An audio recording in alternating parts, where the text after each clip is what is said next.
Hi, I'm John Riley. I'm here at the poster sessions, and I am talking to Michael Weinkoff, and you're with. University of North Carolina at Charlotte. Can you tell us a little bit about your poster session today? Yes, my poster session is on Excel tips to make your life easier. Everybody needs that. My God, it's so complicated. Yes. Some of these are pretty simple, but a lot of them are tips that I think a lot of people just don't realize. And they can make their Excel spreadsheets more presentable, easier to understand. And everybody's got to use that in the library. Now, are you putting this online for people? Answering questions online? Yes, I'm going to put it online, and I also have a URL. So I put it on Google Docs, so I have a URL for that, and I'll be glad to share that with folks. Great. Well, thanks. We're looking forward to seeing it. Thank you. Appreciate it. I'm John Riley. I'm here with Against the Grain at the poster session, and I'm talking with Stephanie Church from Case Western Reserve University in Cleveland, Ohio. Okay. What is your poster today, Stephanie? My poster is on assessing DDA. We ran a DDA pilot back in 2012. It ran for approximately 2 years. So this poster just kind of illustrates our findings, what our usage was of the items bought as compared to what librarians buy through firm ordering. Were there any surprises in your study? Anything that came out of this that you said, oh my God, I didn't expect this to be true? I think the most interesting surprise, and it was a small part of the project. At the beginning with our print, we didn't notify people. We just allowed them to select it and we added it to the library. And then after about a year, we gave users the option to be notified. So what I did is I looked at the usage between the two and thought for sure, once we started putting things on the hold shelf, that was going to have much better usage, but actually it was the opposite. When people needed to be proactive to find a book on a shelf, those books had more usage, and that floored me. I did not expect to see that. You don't expect users to be proactive. They want you to just hand it to them, right? Right. I mean, for us to be putting it on the hold shelf and then no usage at all, I was kind of surprised that it was such a big difference. Are you going to put your results online anywhere for other librarians to find? Yeah, I actually have it on a LibGuide with more detailed information. That's really going to be useful. Thanks for your time, Stephanie. I'm sure the viewers will be interested in seeing this, finding out more. Thanks. Hi, I'm John Riley. I'm here at the poster sessions, and I'm talking with Trey Shelton from the University of Florida. And you're talking about music on demand. Are we talking streaming? What are you talking about? This is a print patron-driven acquisitions plan for music monographs and scores through Harasswitz. Okay, that's very different. So something to do with print. My God, that's very different. You're on the cutting edge. I guess we are. Aren't scores online these days, like ebooks or things like that? No, they're too obscure? No, the faculty much prefer print scores. Okay. So for lots of different reasons. So they don't put an Apple iPad up and play music to it? No. Okay. They like the tactile. Some people do. Yeah. Some people do. I've seen piano recitals. And there's issues with like students who are performing music in competitions. You can't photocopy things. You can't bring photocopy into the competition.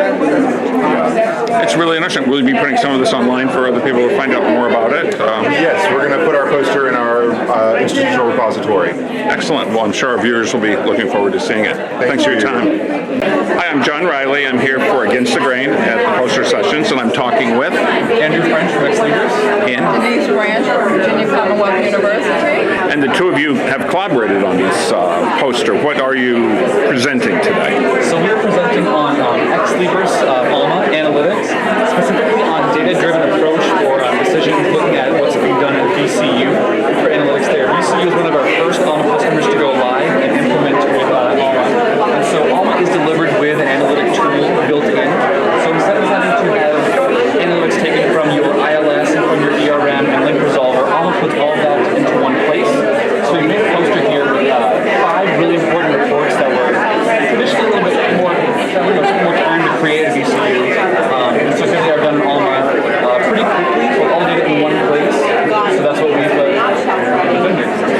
going to be putting your poster online somewhere for viewers to possibly see after the Okay. Would they go to VCU to see this, or? I think it'll be available through, I think it was a conference webinar with Library Journal. Okay. And afterwards, we'll post the information on the follow-up webinar. Okay, great. Thanks for your time. Have a good show. Bye-bye. Thank you. Hi, I'm John Riley. I'm here for Against the Grain at the poster session, and I'm talking with. Elizabeth Blader, And you're with? California Baptist University. Okay. What is your poster today? What are you presenting? It's on sort of the last 4 years at my library. We started a Master's of Architecture program and basically had very, very little 4 years ago, and for NAP criteria we had to build our collection up to 5,000 volumes in 5 years.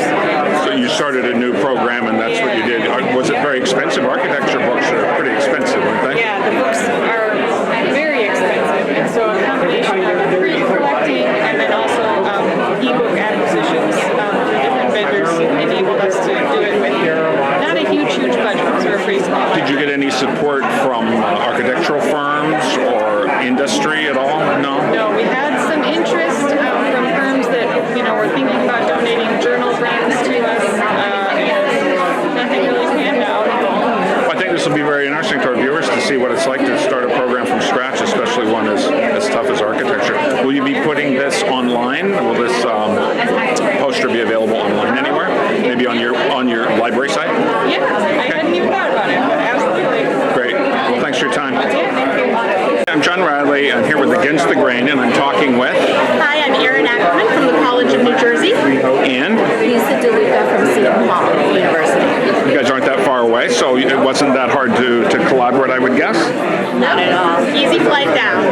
So what we're reporting here is some of the initial questions from a survey we did this summer of political science librarians, particularly those with collection management responsibilities. And we asked them about their reading practices, about how they interpret reading criteria to apply in the discipline of political science. We had over 125 librarians answer our survey, and we asked them about what are their motivations for reading, including lack of space for collections, the need to replace physical items with electronic versions of books.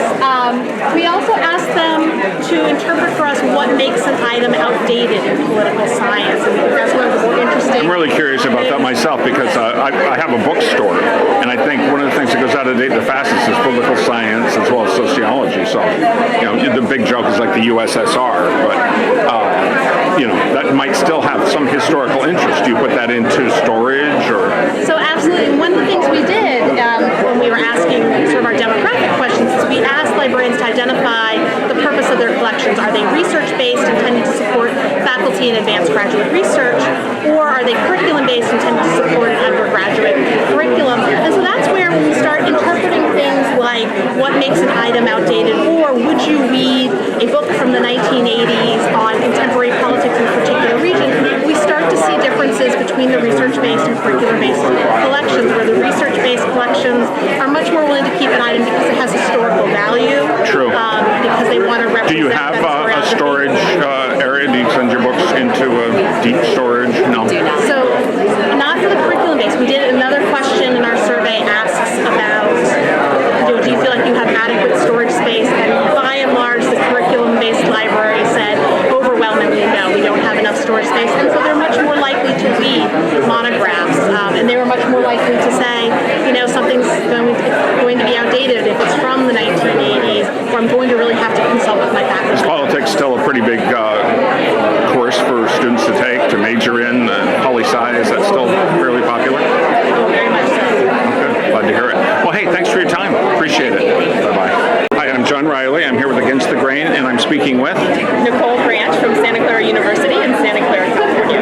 Great. What is your poster today for the poster session? Today we are looking at LibGuides data. And LibGuides are research guides that librarians put together for classes, and in our case we use them heavily with instruction. So we were interested in looking at how and whether or not students use databases that are linked on the research guides that we What did you find? prepare. What did you find? It really depends.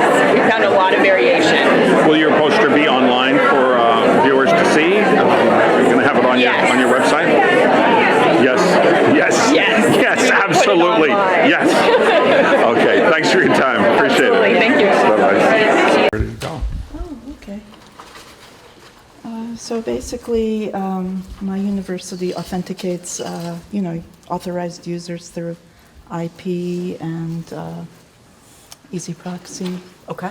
And I don't know if you need that explanation. Probably not, since you're at this conference. It's helpful background. That's good. Okay. And Were you so- having trouble with folks hacking in, or? Well, we weren't aware of it, and the only way we'd find out is after the vendor would shut off all our resources to them. They'd send us this letter and say, oh, this IP address got too much excessive downloads in a short amount of time, and we will not turn on your access until you resolve the problem.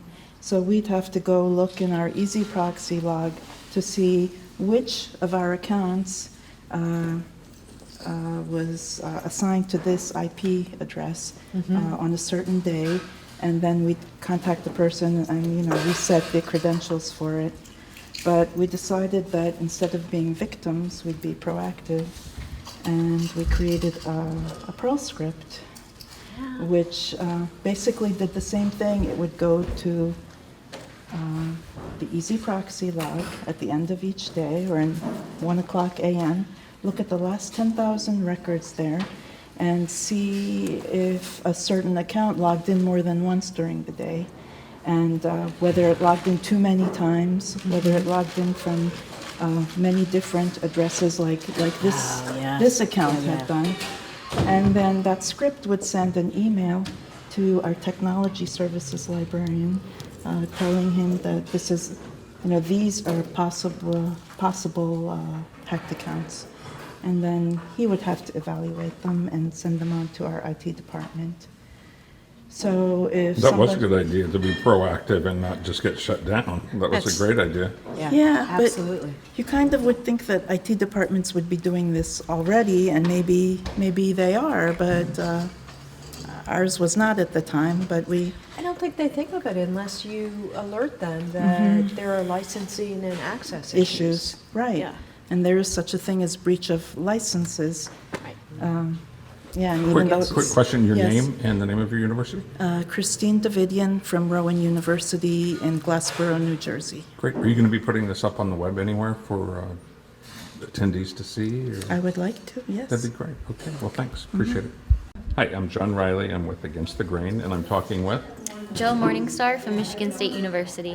What is your poster today for the poster session? So I did a class a couple years ago, a few different times, with a faculty member in the College of Education at MSU, and we decided we needed to talk to our graduate students about scholarly communication. It's not something that's talked about a whole lot amongst our faculty and our librarians at our campus, and so we decided to get graduate students involved in the conversation. He wanted the library perspective of it, and so that's whenever I stepped in and participated in that conversation. So because this was the first time that they were really hearing about these topics, I decided to cover as much as I possibly could and focus more on breadth of topics rather than go too deeply into them. I wanted to get some buzzwords in their heads so that they could take that with them. For the two different classes, I had very different reactions from the students. I think for the first class, the students seemed really on board with the library side of things. Whenever I talked to them about publishers and pricing and all the increase in it, they seemed also angry, as librarians can be sometimes towards it too. So the first class went really well. The second year, when I did the second class, they were much more skeptical about the conversations.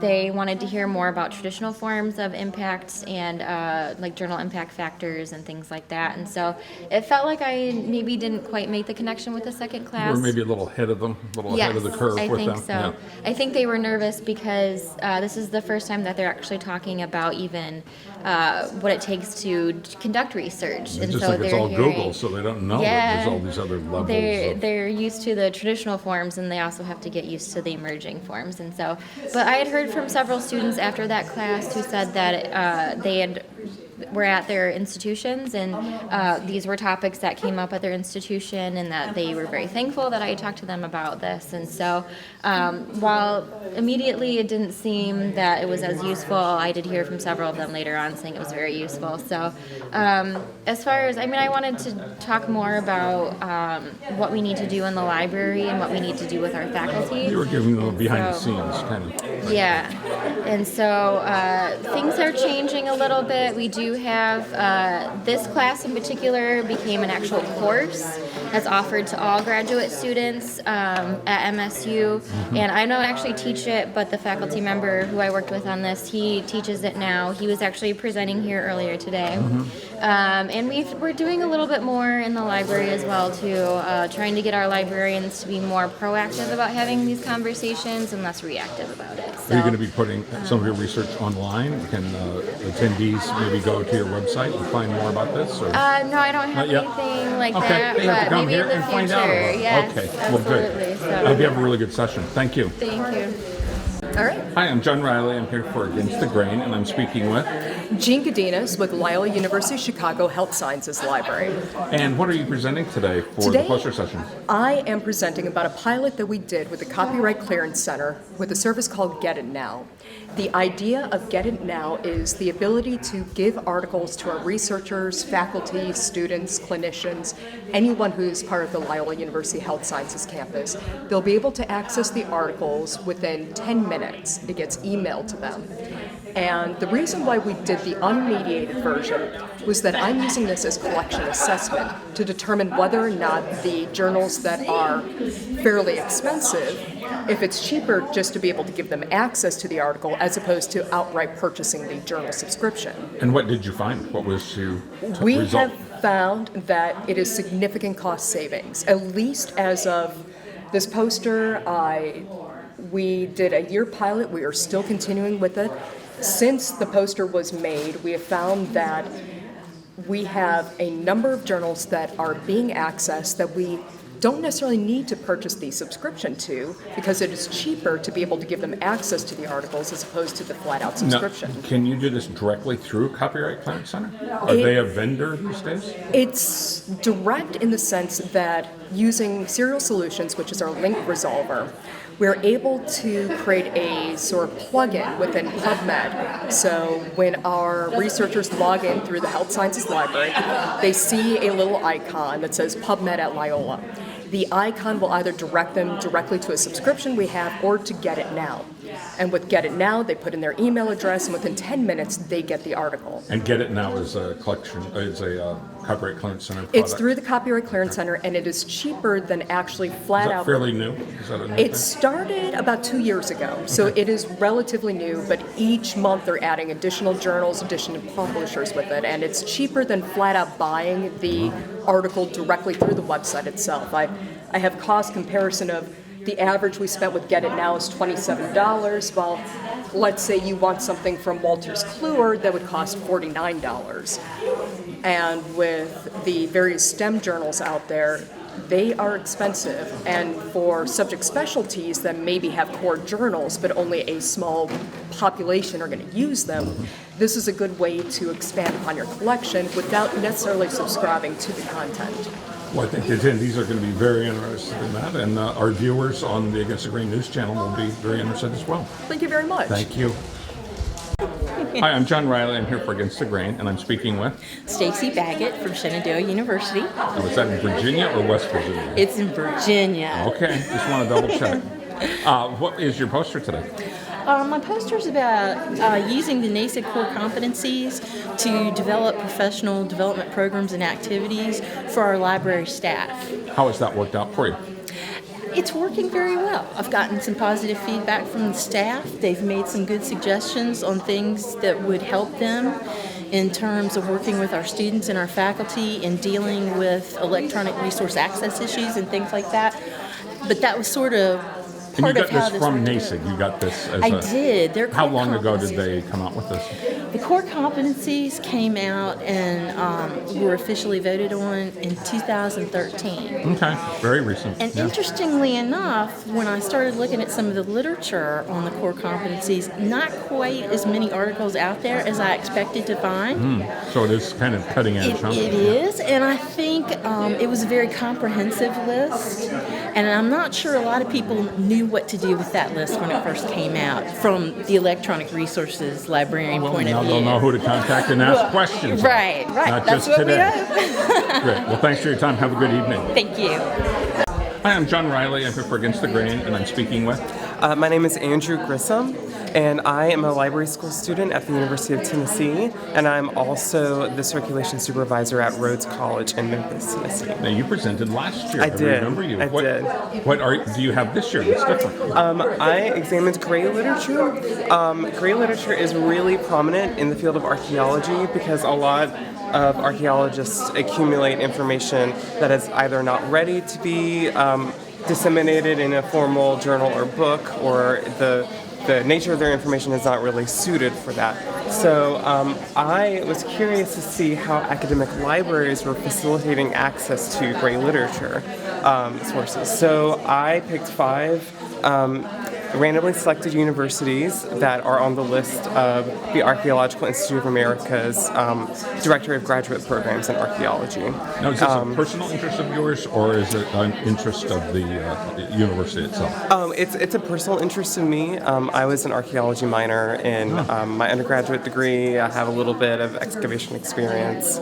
Now, do you look more at American archaeology? I see. American. Yeah. So I noticed that in my findings, I looked at their LibGuides and subject directories and database directories to see what gray literature sources they have access to, and I did notice that for the most part they are pretty much relying on kind of commercial databases, commercial based collections to give them access. So like things like Anthropology Plus, Anthrosource have a little bit of gray literature scattered within their collections.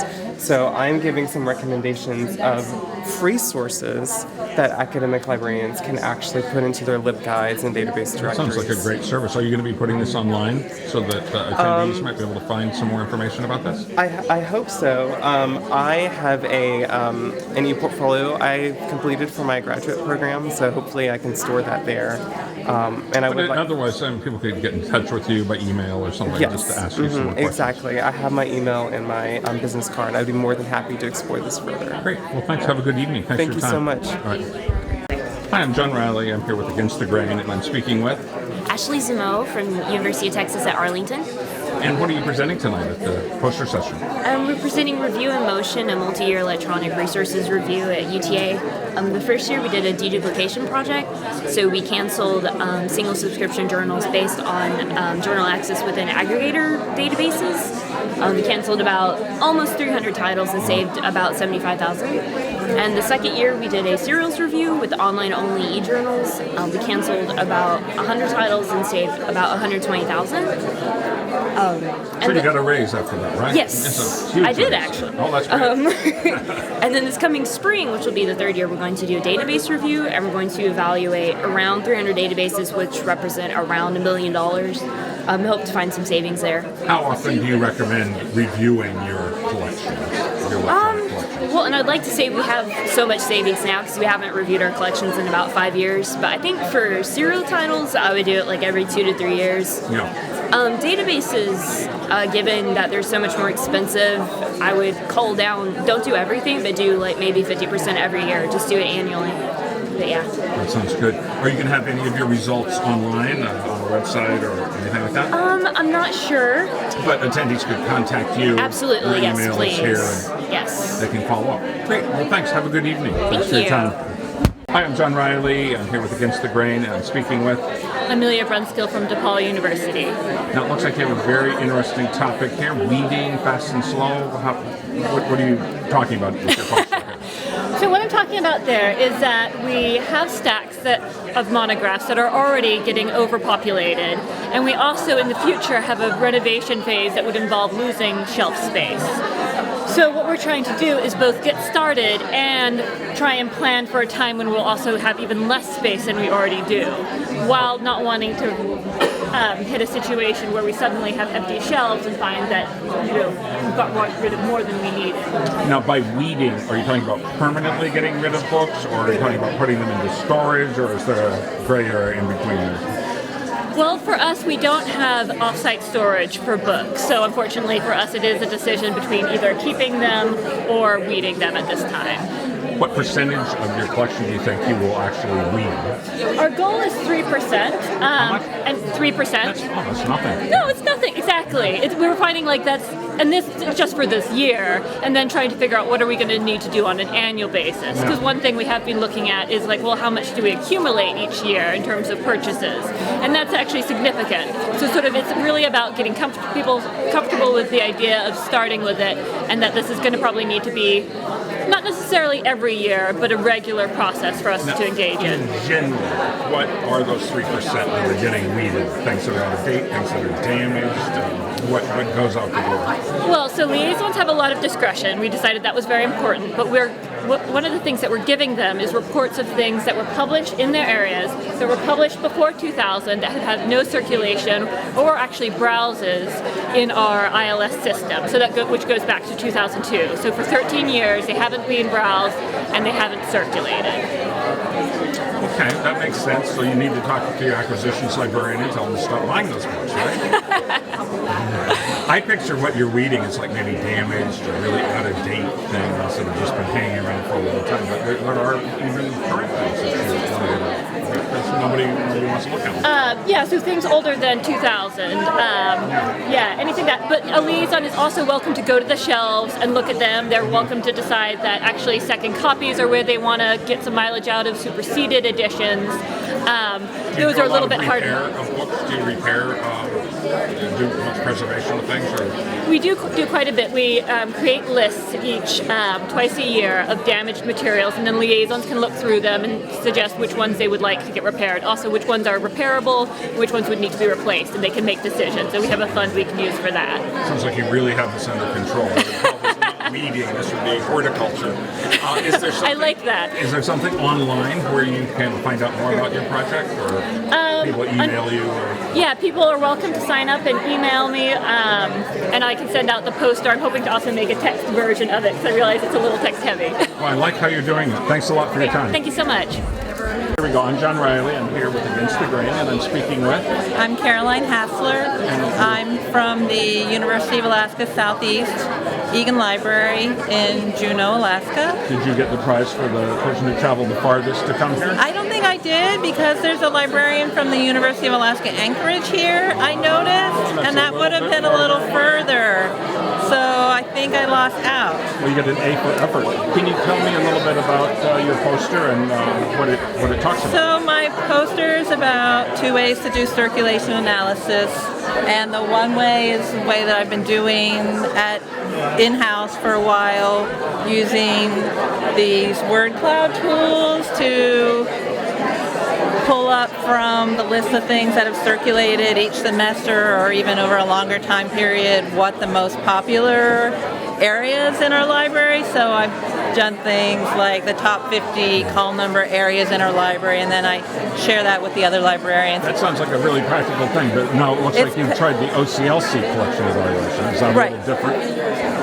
So we also put our circulation data into OCLC collection evaluation for this time period that we're subscribing to that. But for our library, it wasn't complete information because we didn't have OCLC numbers as match points for all our so your in-house collection. Way of doing things worked out better for you. Well, OCLC collection evaluation does a lot of other things that are cool, where you can compare with outstanding academic titles or other libraries. So it has many things about it that are great. So for us, that little circulation part wasn't, I guess, the main benefit of it. Your point is that you need more than one way of evaluating circulation. It has pros and cons. Yeah, Great. That's, I guess, the point. Great. Well, thanks for your time. I hope All right, you thank have a good you. evening. Bye-bye. Thanks for coming by. Hi, I'm John Riley. I'm here at the poster session. I'm talking with, Ashley Lowry. and you're from? I'm from Georgia Southern University. And what is your poster about tonight? My poster is about integrating metadata to highlight faculty research.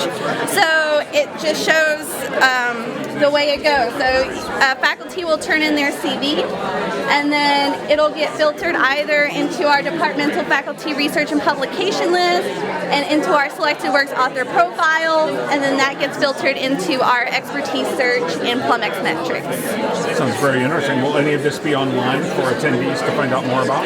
Yes, I'll have it on my selected works profile. And how can they find that? How can the attendees find that? They can look up my name, Ashley Lowry at Georgia Southern, and it'll be up there. Great. That's a great service. Thank you very much. Hi, I'm John Riley. I'm here this evening with...